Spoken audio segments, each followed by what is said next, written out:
अस्सलाम वालेकुम नाज़रीन, मैं हूँ सलवा हसनैन। आप देख रहे हैं सूर्या न्यूज़।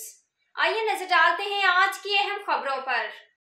ढेर की रिपोर्ट सादिक लिखारी ओबाड़ू मेन जानशीन दरबार फरीद ख्वाजा गुलाम फरीद को रेजा सरबराह सरायकिस्तान कौमी इत्तेहाद के एजाज में मोहम्मद पनहल समूह की जानिब से जोहराना। इस मौके पर सरायकिस्तान कौमी इत्तेहाद के मरकजी रहनुमा जाम फैजुल्ला खान सहाफ़ी अब्दुल गफ्फार फंवर बोहड़ व दिगर की शिरकत। इस मौके पर ख्वाजा गुलाम फरीद कोरेजा ने कहा कि संतु दरिया से कैनाल निकालने की सख्त मजम्मत करते हैं।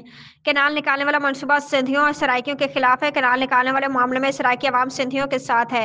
1991 के पानी मुआहदे में सिंध के साथ धोखा किया गया। वक्त की अहम जरूरत है कि सिंधियों सराइकियों बलोचों पख्तूनों को मिलकर अपनी बका की जंग लड़नी होगी। आज हमने मिलकर जद्दोजहद ना की तो हमारे वसाइल लूट लिए जाएंगे।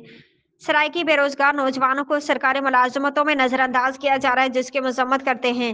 सराइकी सिंधी बलोच पश्तून मजलूम अक़वाम बालादस्त पंजाब और इसके तहदियों से हकूक़ हसूल की जंग लड़ रहे हैं।